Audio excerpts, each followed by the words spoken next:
You're watching Honoring the Armor podcast, hosted by Coach Nikki M.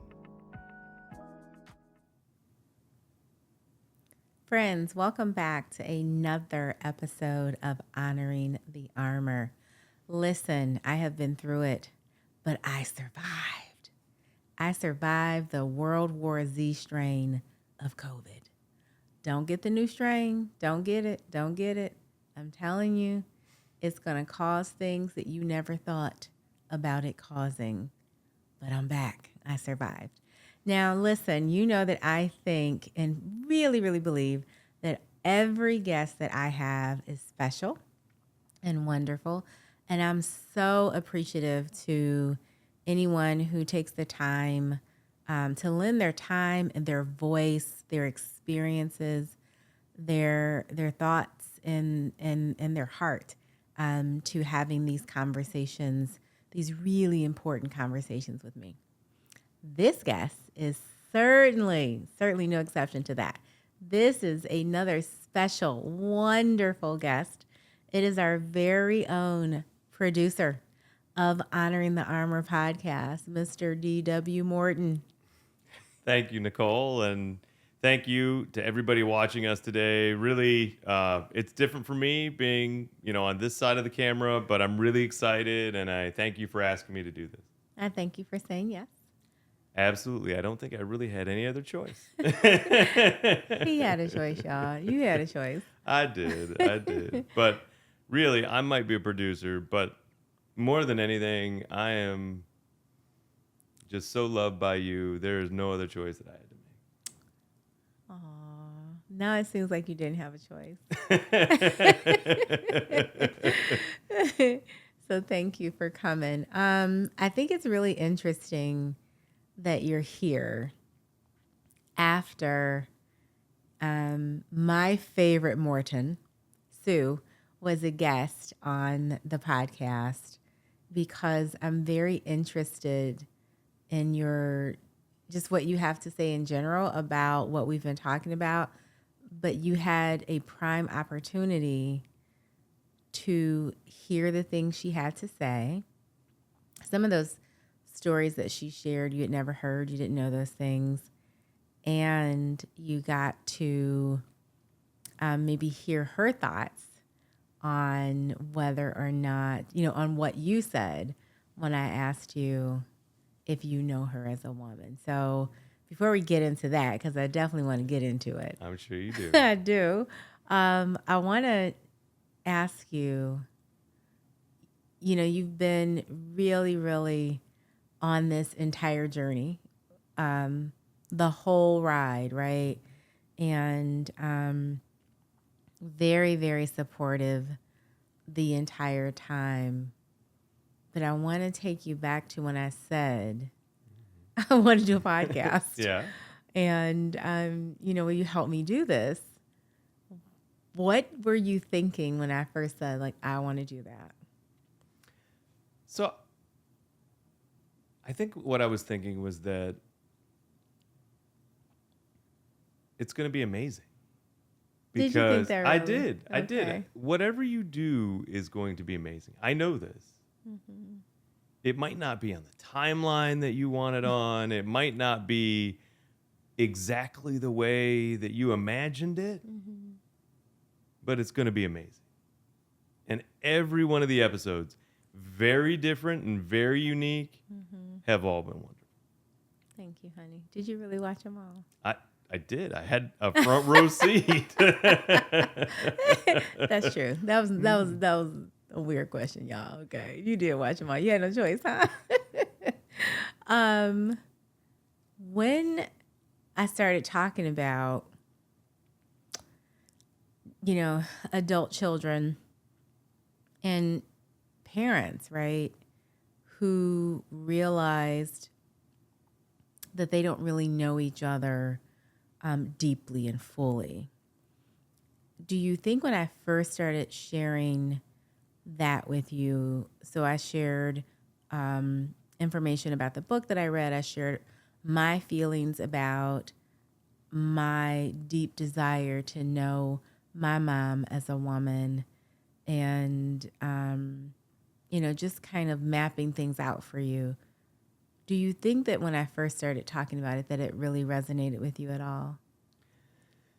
So I have always viewed my parents from kind of arm's length, right? They've always been my parents, right? My childhood, I had a very nice childhood. I had a lot of brothers and sisters, so there was always something going on. Um, and so there wasn't always that time for a one-on-one connection in my childhood. Not that I didn't get that, because I did, and we all did, each in our own way. But now, as I have grown older and all of us is scattered throughout the United States, that one-on-one and personal connection time that I have now allows me to more deeply know who they are and look at them differently. Because when I was growing up, one of the things, and I think I've said this to you before, is that to get to know my father, you were on the job, right? So to get to know my father, you went and you would help, him on his job site, clean up, whatever. And I learned a lot. I did. But I didn't really learn a lot about him, right? It wasn't until later, and, my dad has his own personality and way of being and way of thinking about himself, that there is some of that armor, even today, between the man that is my dad versus my parent. And then also on the other side of the coin is the pastor that is my father.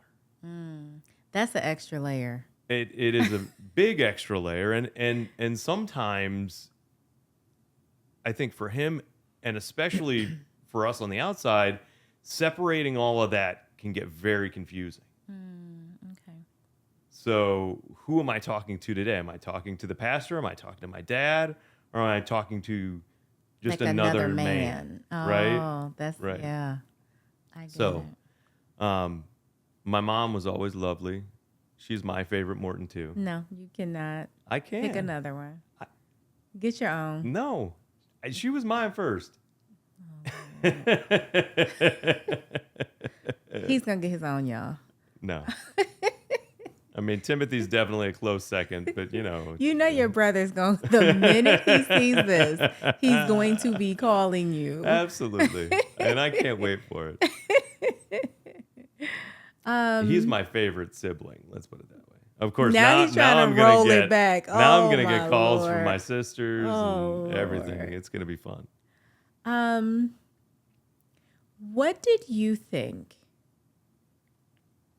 when I told you,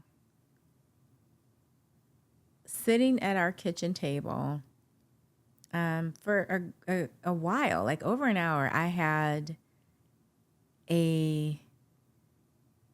just such a fantastic conversation with your father about some of the things were about his growing up. Some of the things were about experiences he had. And I was like, did you know this? And did you know that? And then you're like, I have never heard these, like no expression on your face. I have never heard these stories. I'm like, yeah, and this and this. Because my experience, obviously, is completely different from yours. I don't feel the armor. And part of me feels like the armor is not engaged when he and I are together and we're talking and I'm listening and I'm learning. And I really my theory is that because he's not my parent, he doesn't have anything to live up to. Absolutely. And I think to my dad's credit, he has definitely mellowed out as time went on, right? But at the same time, there is still some of those barriers there every once in a while for us. So For his children. For his children. Right? What did you think when I shared with you all of these wonderful, like, interesting things that you didn't know about him? I thought it was very cool. Mm-hmm. I mean, I think, and I've asked my dad, not repetitively, but I've asked my dad about different situations and different times in his life. And just, I didn't have a real connection with my dad's parents, my grandparents on his side, because they had passed by the time I was old enough to really understand. So I did have more of a connection with his, brother and sister, because they had families and kids, and that we spent a lot of time with. Mm-hmm. But still, those stories never really got around, right? I mean, other than the ones about him being the youngest and my aunt, kind of using him as her canvas, right, so to speak. I don't know what that means, y'all. I'm just going, not sure.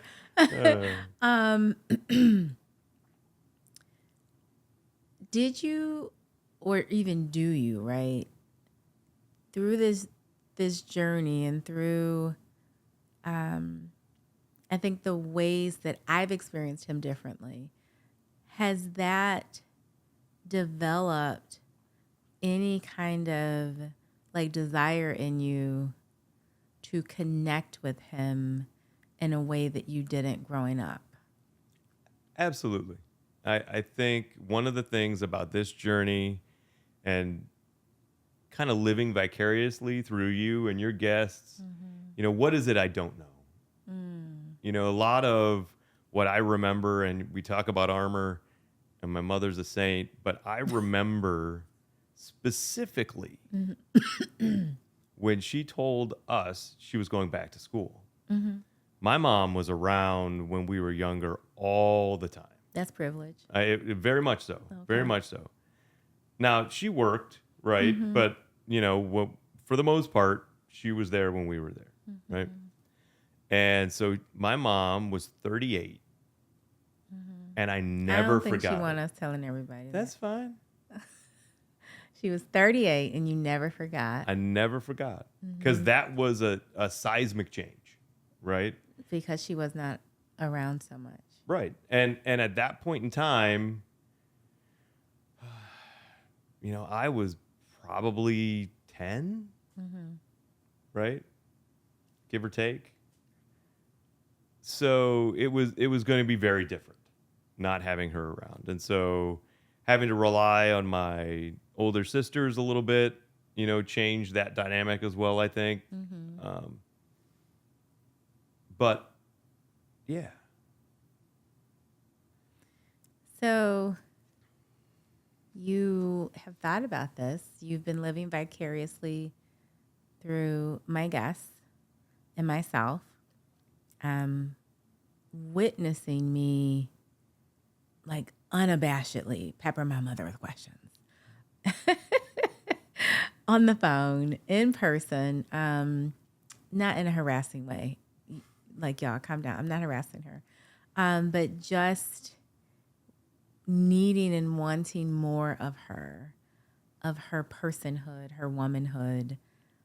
So you've watched this, you've witnessed it, you probably analyzed it a little bit. A little bit. I think one day I was asking her questions. You told me, like, okay, this is enough. You can not ask her so many questions now. What, if anything, has it inspired you to do differently, or to, I guess, be courageous about when it comes to your dad? So I think my approach may be slightly different moving forward. Just trying to understand him in the complex way that he is, and see how I can navigate that, and try to learn more. Obviously, spending more time with my mom now that she is retired and maybe has some more time to kind of. She don't have no time. I called her today. She did not answer. Wait a second. That might not be because she doesn't have time. That might Okay. just she was out and about and doing Okay. stuff, and so she didn't have her phone anywhere near her, and that's Okay. going to be the problem, right? Oh, okay. She's going to be retired, and that phone's going to be in her purse or on the table or somewhere, and she is not going to answer it. But she'll Okay. call you back in like She 3 or 4 hours, will. right? Hopefully, if not, we'll drop in. Okay. But just taking the opportunities to really lean into figuring out who they are as people, not just my parents. Not that I don't know some of that. I feel I do. But just kind of leaning in and trying to gather all that information before it's too late. Let's talk about you feeling that you do, because I want to now go to me asking you if you knew your mother as a woman. Yes, And you said, yes.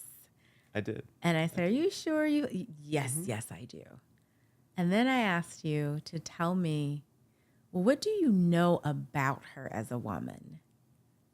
And that was met with silence. It was. And in my defense, right? This was a question out of the blue. For sure. Right?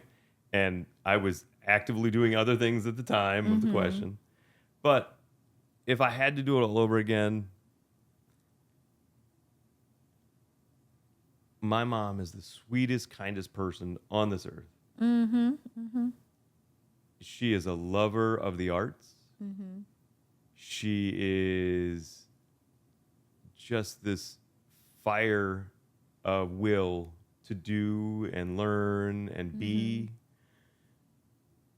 So I feel like I do. I may have not given you that answer right in that moment, but I feel like I do. Now, do I want to know more? Absolutely. You want me to get that information on there? No. I can tell you. No.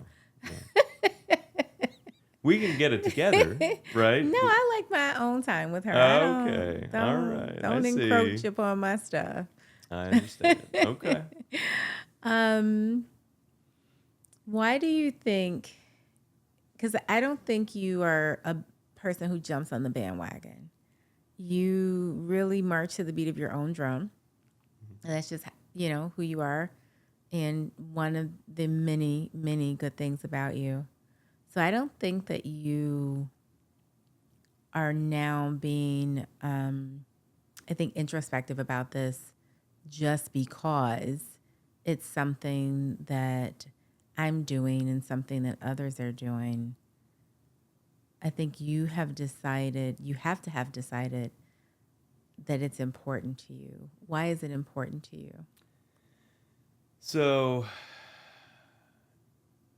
it's really important to me because of what I realized. Probably going to get the timeline wrong, I'm sure, but 15 years ago, finally spending the time with my grandfather before he passed away and trying to capture those memories that I had no idea about. And just really enjoying listening to him talk about the things that happened in his life and what he was been through, and getting that history not only for myself, but also preserved in some way. So that as time goes on, as my niece and nephew grow older, they might also have that same type of understanding of, for me, my grandfather, but for them, their grandparents, as people, not just grandparents. Okay. I mean, I want my parents to live forever, but I'm also a realist. At some point, they're going to pass away, and I want to make sure that when that happens, they still will live on beyond. Well, don't bring us to a sad place. I'm not bringing us to a sad place. So, what I hear you saying, I just want to make sure that I really capture it, is that it's important to you because for you, that deepening of the relationship and your deepening of how you know them is a way for them to live on, like, inside you. Absolutely. and truly give me an understanding of things that I really don't know. Mm. All the history of who, what, when, where, and how before I was really old enough to grasp some of those things. Mm-hmm. So what steps do you think you'll take? Like, how will you begin this journey? That's a very, very good question. Mm-hmm. I think one of the things that I might do is obviously have more regular conversations with my parents Mm-hmm. because I don't do enough of that. I mean, you are always talking to your mom or talking to your sister or talking to anybody. Just anybody. I'm just on the phone with random folks, huh? Not random Just folks, but you know what I people mean. call, they have the wrong number. I keep Yeah. talking. Well, how are you You know doing? what? Yeah. I know Yeah. that is not a thing. No, but you know what I mean, right? Mm-hmm. So you have that regular interaction. Me, on the other hand, I probably talk to my parents and maybe mostly my dad Yeah. once every couple of weeks, Mm-hmm. right? So trying to change that and maybe look at ways to facilitate more of that, but then also hopefully more in-person stuff now that at least my mom's retired and she's gonna when she's here, and who knows where she's I actively gonna be, mean, goodness, yeah. but spending that time and really getting to know her as a person. Okay. Um, because I am always just um it's important to me to make sure that I'm always supporting you and lending um whatever help I can. Is there a way that I can support you in your journey that you started? So I think one of the things that we can do together, and I know you don't want to share my mother. I get it. I I get it. don't. Mm-mm. But creating spaces and Mm-hmm. times and places where maybe it's all four of us are together, but then maybe you and my mom go off, or Mm-hmm. me and my dad go off, or something like that, where we can kind of hone in on that. I think that would probably help both of us, Mm-hmm. right? Um,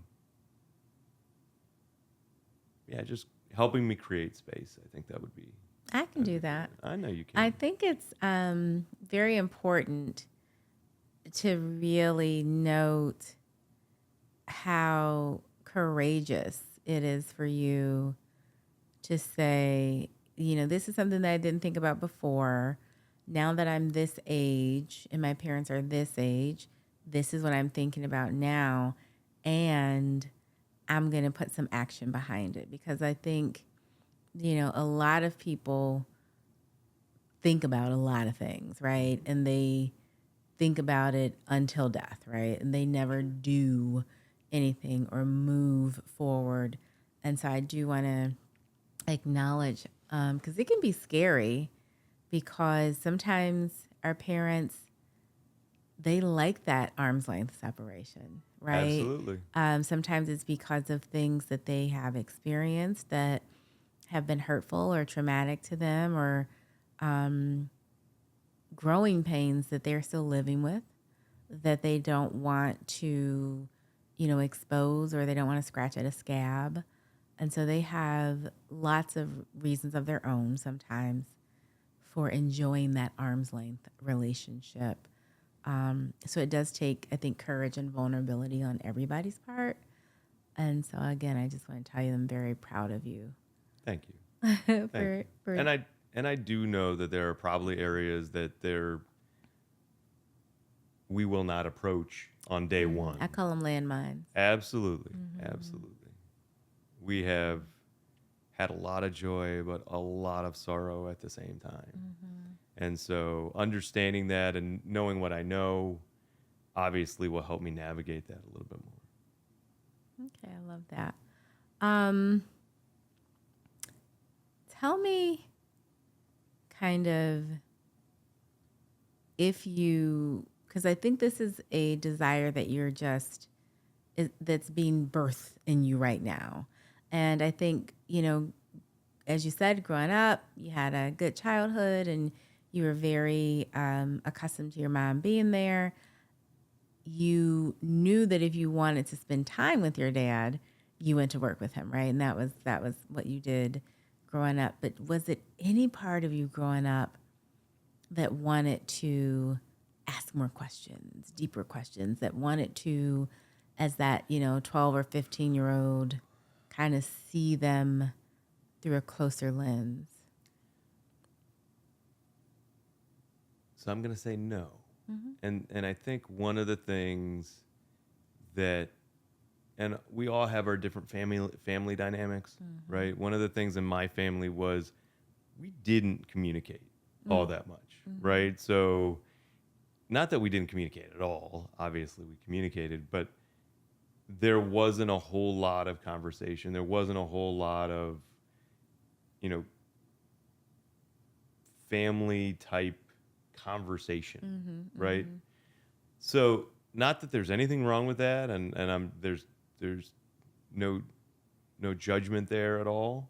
It's just what it was, and that's part of the way they were raised. I mean, I knew my mom's mom and dad, my grandparents, so I obviously knew what her childhood was like. I'm pretty sure based on what the care and feeding that I got when I was with them. So it was a very closed system, right? What do you mean by that? I guess say more so about I, that. So again, I think not to this extent, but the phrase "children are to be seen and not heard." Oh, yeah. So again, that's very harsh, and I want to make sure that it wasn't like that. But at the same time, you did your own thing. You went and found something to do that was not bothering, mom and dad. Mom mostly because dad was working, right? So, yeah. Okay. Now, I would like to add, I was told growing up that children are to be seen and not heard, and I pretty much believed that my whole life. You did not. No, I think I believed it into my 30s. Yes, I did. Yes, I did. Okay, Nicole. I believed that a long time. Ask my mother. I will. Don't worry. You got. So no, thank you for explaining that. I appreciate that, and I think a lot of us, grew up that way, where we didn't have that desire. And I think it's natural to not have it when you're young, right? Right. To want to see them in a closer way and know them as people and as men and women. So I think part of it also was that, in my early adult years, so 18, 19, 20, I was raising my brother because I wanted to make sure that he graduated from the school that he started from, which was the school that all of his siblings were able to graduate from. Because my dad had made a decision to take a position that was probably about 45 to 60 minutes away. And so there wouldn't have been a way for Timothy to be able to graduate from. And so I ended up becoming my brother's guardian and really becoming his parent mentor. And I did not do a good job. I mean, heck, I was 18, right? So Did he die? No, he did not die. There we go. You did He a fine job. Fine job. I don't know that he necessarily views it that way, but I mean, we still have a great relationship now, so maybe, I did what I could. Right. But I was also working and going to school and then making sure that, I mean, luckily he was in his later teenage years. He was a junior, senior in high school, so he was fairly responsible himself, right? And he was working and going to school. And so, but that kind of changed the dynamic too, because I didn't have my parents necessarily around all the time. to really have that interaction later in my earlier adulthood. Right. I have another theory. Okay. Someone is going to disprove this theory. I'm not sure who, but it's coming. But I have a theory that some of this desire to know your parents as people, as men and women, know and understand their individual selves, I feel like some of it is gender-based. Okay. And my theory is that hunger and that desire is inside more adult daughters. Oh, absolutely. I would agree with this theory. Probably. You agree with my theory. Yes, I would Why do agree you with this think theory. that is? Women are naturally, I think, more in touch with their emotions, Okay. in touch with their feeling and understanding, and I think, men don't necessarily have that. Mm-hmm. For sure, y'all. Not everybody. Thank you. You're welcome. But it's just not because we just don't have that type of upbringing, right? We were made and instructed to be tough and just continue on and don't cry, and so how do you don't break that mold very easily and suddenly have this epiphany that vulnerability is cool.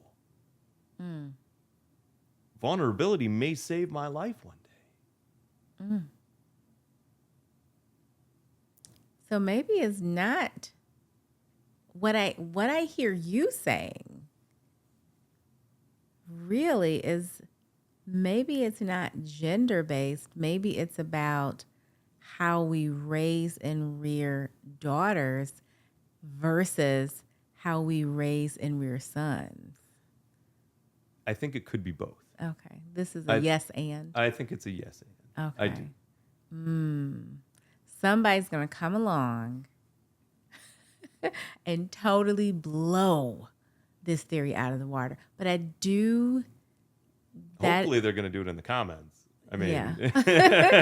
That's right. But that is the theory that I have, that there's a gender component to this. I highly agree with that. But I think you expanded on that by saying, let's look at how girls and daughters are raised and reared in comparison to sons, and what is drilled into us about what's acceptable and how we should show up for one versus the other. Absolutely. I think it's probably both. That's a good point. Thanks. Now, before we wrap up, let's do some rapid reflections. Absolutely. Okay. You know how this goes. I do. I've seen this a bunch of times. But I'm going to explain it anyway. Absolutely. I'm going to give you some sentences to finish, some thoughts, and you're going to finish them with whatever your own thoughts are, okay? Okay. The son I used to be believed.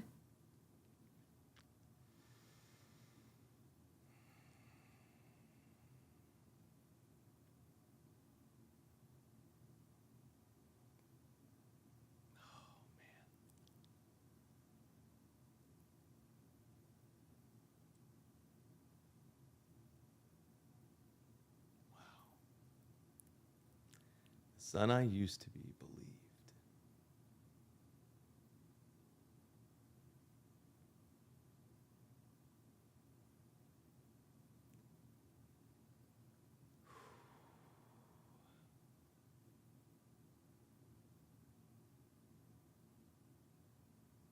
I don't know why it's so hard to answer this one. Do you want me to move to another one? No, that's okay. the son I used to be believed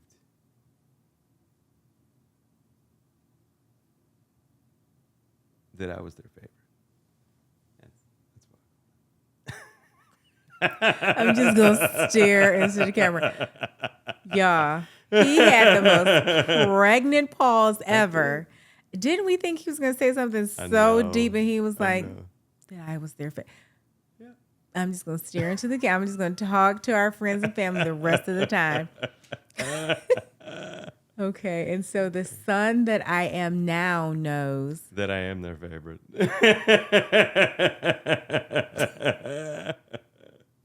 The comments expressed by Mr. D.W. Morton are not those of Honoring the Armor podcast, affiliates, guest, or host. Okay. Mother is another word for, and you cannot say love. Mother is another word for creator. Okay. Father is another word for protector. Oh, I like that. Thank you. Very good. Do you have any parting words or parting thoughts for us? Absolutely. Okay. So I'm going to speak to our guests that are watching this now and just say, life is so precious, and we only have so much time to really understand those around us. Don't waste a moment, because we never know how many moments we have. So embrace it, enjoy it, and get out there. Thank you. No, thank you. No, thank you. Thank you. No, really. Thank you so much for doing this and for sharing. And I can't wait till your mother sees this. As for your siblings, that was him. It was not me. Please remember this. Absolutely. Absolutely. All right. Thanks, everyone, for joining us. Thank you for watching Honoring the Armor podcast. We're releasing new episodes every other week. Let's keep the conversation going in the comments. Like and subscribe so you don't miss out.